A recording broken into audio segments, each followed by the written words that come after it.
Mangwana ni malelepo vukenjani kliklo asvanave Africa. Welcome to Africa Good Morning, the news and current affairs show bringing you everything you need to know happening on the African continent and beyond. You are joined by Ashwin Betty, and I hope you had a wonderful weekend. Now, these are some of the top stories that we're looking at on the 23rd of September. South African police destroy illegal bridge on Zimbabwe border. Kenya to send 600 more police officers to Haiti, and Tunisians resume protests against president ahead of election. Do make sure you follow all our programs on oneup2.com or DSTV 285 and GoTV 25 in Namibia. Talent Gore sent her news stories in from Zimbabwe, and I'll be going through them, and Ari Hogard will join us for the sport. This is Africa Good Morning. Top stories shortly.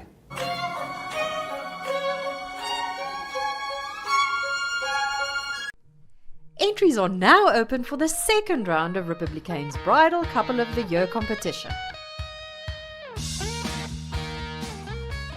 Couples married between 1 June and 31 August have until 30 September of this year to enter the second round of the competition.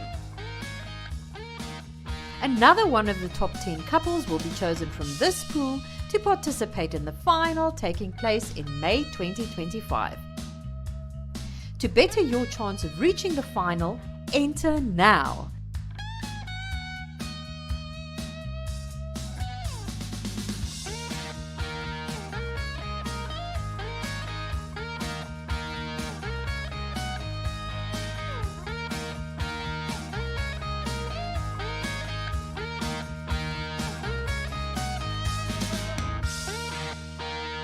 To enter, simply WhatsApp #bridal2025 to 085 785 6231 and follow the on-screen instructions or scan this QR code.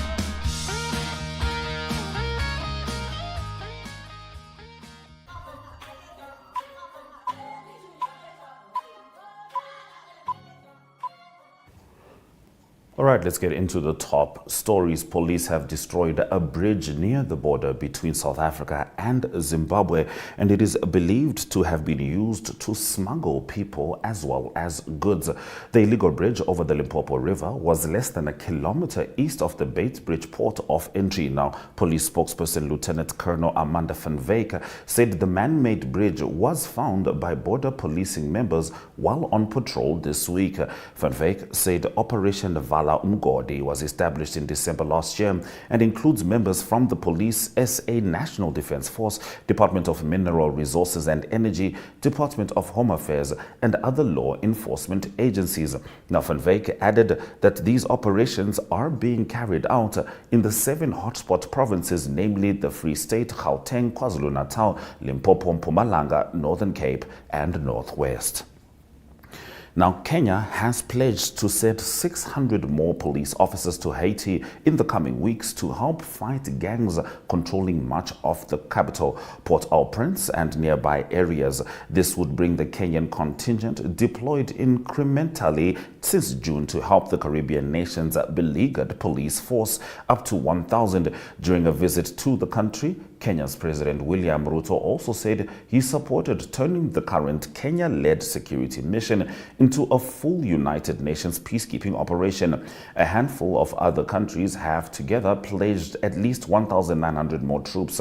Violence in Haiti is still rife, and a UN human rights expert has warned that gangs are targeting new areas, causing further displacement. The UN Security Council is due to meet by the end of the month to decide whether to renew Kenya's current mandate for another 12 months, paving the way for a full UN mission next year. This would lead to increased funding and resources for the operation, which has been hampered by a lack of equipment. Addressing the Kenyan police officers at their base in Port-au-Prince, President Ruto commended the force for their successes over the last few months. Now, an explosion in a coal mine in eastern Iran killed at least 51 workers and injured over a dozen others, officials said yesterday, marking one of the worst mining disasters in the country's history as others remained missing hours after the blast. The blast struck a coal mine in Tabas, about 540 kilometers southeast of the capital, Tehran, on Saturday night. By Sunday, weeping miners stood alongside mine cars and brought up the bodies of their colleagues. All covered in coal dust. Around 70 people had been working at the time of the blast. State television later said that 17 were believed to be trapped at a depth of 200 meters down a 700-meter tunnel. However, figures kept changing throughout Sunday regarding the disaster in the rural area, with some reports suggesting the death toll was higher. Now, hundreds of Tunisians protested on Sunday against President Kais Saied, accusing him of deepening authoritarian rule and stifling political competition 2 weeks before a presidential election. Amid a heavy police presence, protesters for a second week marched along Tunis Main Avenue, a focal point of the 2011 Arab Spring Revolution, chanting slogans including "The people want the fall of the regime" and "Out with dictator Saied." Now, the protests came after lawmakers proposed a bill to strip the administrative court of its authority to adjudicate electoral disputes, a move that the opposition says would discredit the October 6 election and pave the way for Saied to secure a second term. Saied's steps show that he is no longer popular and he fears losing the election. Nabil Haji, a leader of the opposition Ataya party, told Reuters, "Tunisians now have only one choice, which is the streets, to defend our democracy," he also said. Now, in the last of our top stories, authorities in Congo said they released 600 prisoners in the country's main prison on Saturday as part of a process aimed at decongesting overcrowded prisons. Justice Minister Constant Mutamba announced the move during a ceremony at Makala Central Prison in Congo's capital, Kinshasa. There are plans for construction of a new prison in Kinshasa, he said, without giving more details. Makala Prison, Congo's largest penitentiary with a capacity for 1,500 people, holds more than 12,000 inmates, most of whom are awaiting trial, Amnesty International said in its latest country report. Earlier this month, an attempted jailbreak in the prison left 129 people dead, including some who were shot by guards and soldiers and others who died in a stampede at the overcrowded facility, according to authorities. Emmanuel Adu Cole, a prominent prison rights activist in Congo and president of the local Bill Clinton Peace Foundation, put the death toll at more than 200. Those have been our top stories on Africa Good Morning. After the break, I'll be going through the news stories from Zimbabwe as delivered by Talent Gore.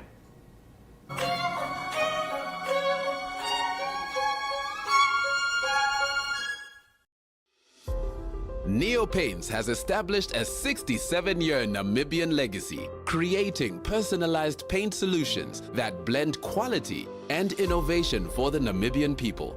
We pride ourselves in being a 100% Namibian-owned company, investing in our country and our people by employing and empowering true Namibians. With every brushstroke, Neo Paints commits to our quality guarantee and always delivering a coat of excellence. At Neo Paints, we always stay true to our country. We are as Namibian as you.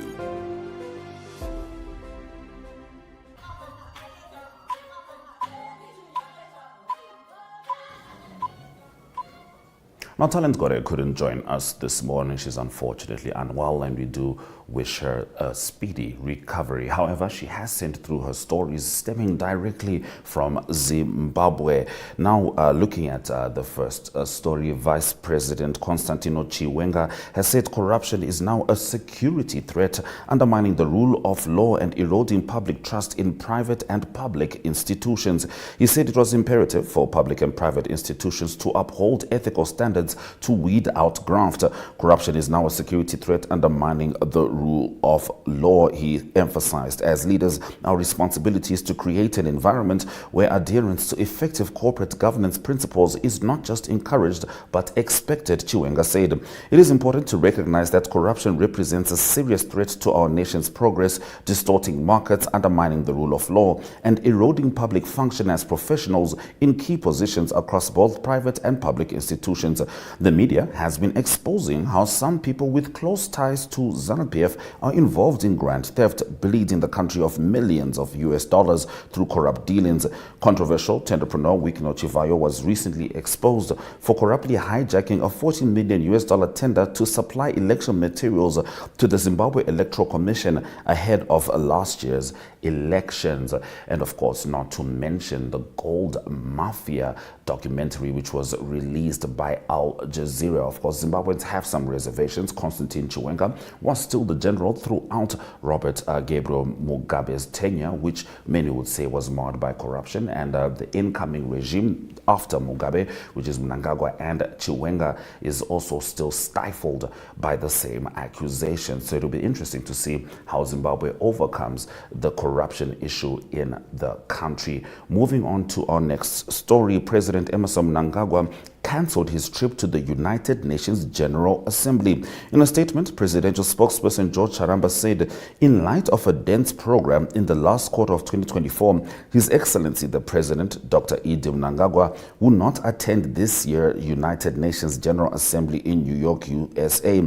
Now, he said Mnangagwa's statement will be delivered by Foreign Affairs and International Trade Minister Felix Shawa, who is already in New York for the assembly. This will be the first time Mnangagwa skips the UNGA, save for twice during COVID-19 induced national lockdowns around the world. Keeping in mind that the news in Zimbabwe is that there could be a potential upheaval of power looming, and generally the president would find it detrimental to leave the country in such a volatile state, considering the aforementioned General Constantine Chiwenga is earmarked to want to take the seat.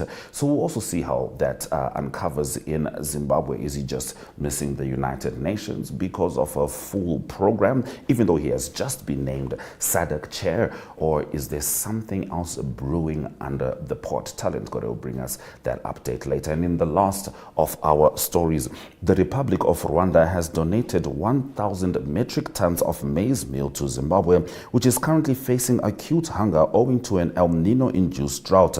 Speaking at the handover ceremony in Harare, Rwandanese ambassador to Zimbabwe, James Musoni, said the donation follows President Emmerson Mnangagwa's appeal for food aid. In the spirit of Ubuntu, his counterpart and brother, His Excellency Paul Kagame, President of the Republic of Rwanda, heard it and immediately responded to the call by dispatching a consignment of 1,000 metric tons to Zimbabwe, said Musoni. As we know, Zimbabwe is currently going through a drought, much of southern Africa, and all help is needed. Those have been the stories from Zimbabwe as sent through by Talent Gore. Let's have a look at the weather predictions and return with economic news.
In economic news, the Moroccan Agency for Sustainable Energy, supported by the European Investment Bank, is moving forward with plans for what would be the first offshore wind project not only in Morocco, but anywhere around the African continent.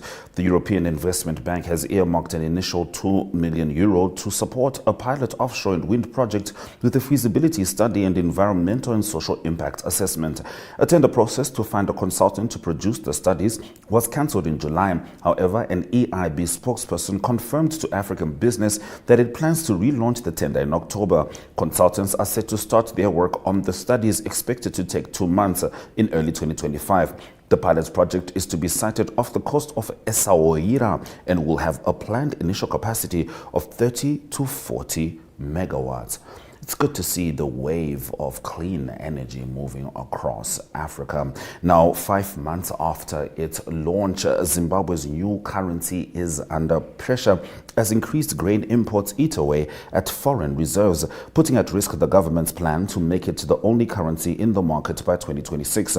The gold-backed ZiG, which stands for Zimbabwe Gold, is the country's sixth attempt at a stable currency in 15 years. It was introduced in April at a rate of 13.6 ZiG per US dollar and has since lost almost 80% of its value on the black market. Independent economist Prosper Chitambara said the devaluation pointed to a lack of confidence in the new currency, which locals have been reluctant to embrace. Persistence Gwanyanya, a member of the Reserve Bank of Zimbabwe's Monetary Policy Committee, told Reuters that although uptake had been slow, it was too soon to consider the new currency a failure. Gwanyanya said the government could increase the use of the ZiG by charging more taxes in the local currency. Those have been our economic news on Africa Good Morning. Let's head over to the economic indicators before Ari Rohad and I go through some drama in the sporting world.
All right, it's time for us to get the sports stories from Ari Rohad. Good morning, Ari. How are you?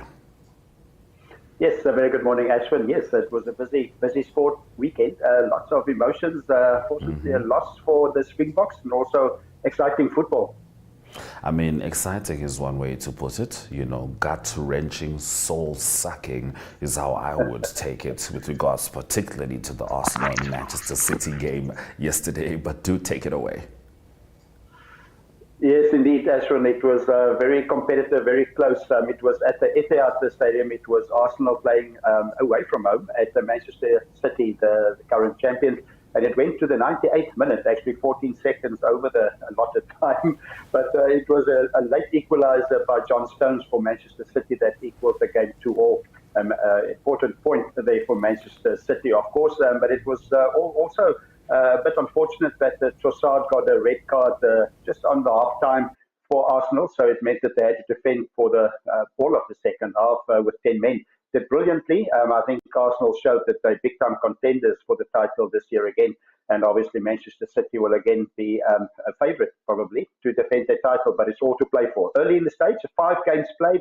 At the moment, Manchester City 13 points.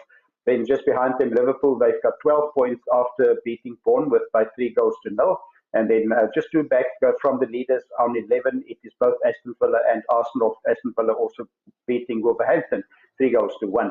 And then also 2 other results, Leicester and Everton 1-1, and the Crystal Palace and Manchester United also 0-0 over the weekend. So that's the English Premier League, all to play for, lots of games to come, but very competitive indeed.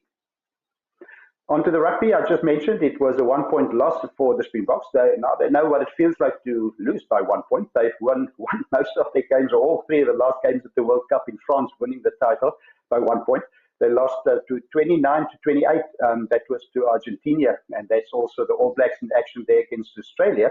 That was the Bledisloe Cup game in the Rugby Championship. That was in Australia, and it was New Zealand that beat Australia by 31 points to 28. They had a big lead. It was tight in the end, and that will continue this coming weekend. South Africa has got a chance. They play Argentina again in South Africa. If they win the title. On to Formula One racing news. Seems like the new name to mention every Monday now is Lando Norris. McLaren really doing well. It was Lando Norris winning there. That is the Singapore Grand Prix, and a great performance by him, very dominant performance. It was Max Verstappen second in his Red Bull Honda, and then it is Oscar Piastri in third position. That's the McLaren doing very well. Max Verstappen still leading the points table, 331 points he's got. That is Lando Norris creeping closer. He's on 279. It's going to be tough to overtake Max Verstappen. He needs a few big results, but he's getting closer, definitely. And it is Charles Leclerc in third position, 245. That's the top three of Formula One. And just to close off as well, there were some golf tournaments played. A big one in the European Tour, the DP World Tour for men. It was the BMW Championship. That's Rory McIlroy. He had it close. He was in the playoff. He lost in the playoff to Billy Horschel. Three-way playoff. It was also South African Tristan Lawrence in that three-man playoff. In the end, it's Billy Horschel that had an eagle. On the 18th, it's a par 5 to beat Rory McIlroy into second, so tied second position. And then just to close off, also Lydia Ko winning the Queen's City Championship in America. That is Nelly Korda. She was tied 7th on 14 under par. So that's the international sports news for today. I hope it's a great Monday and a great week, and a great sport week for everyone. Bye-bye. All right, thank you very much, Ari, for bringing us the sports news. This is Still Africa Good Morning. Highlights shortly.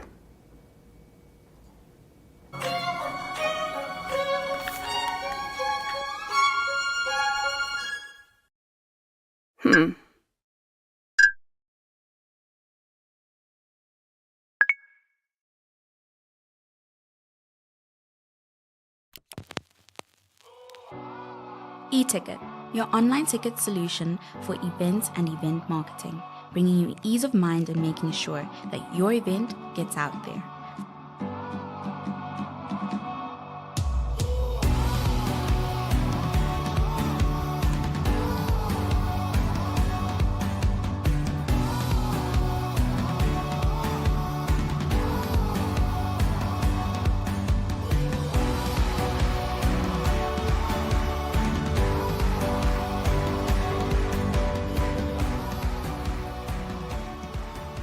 For more information, contact events@nmh.com.na.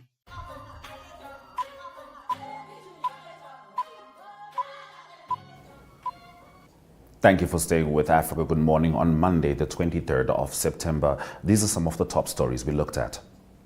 South African police destroy illegal bridge on Zimbabwe border. Kenya to send 600 more police officers to Haiti. And at least 50 killed in coal mine blast in Iran. Tunisians resume protests against president ahead of election. Morocco moves towards its first offshore wind farm. That's in economic news.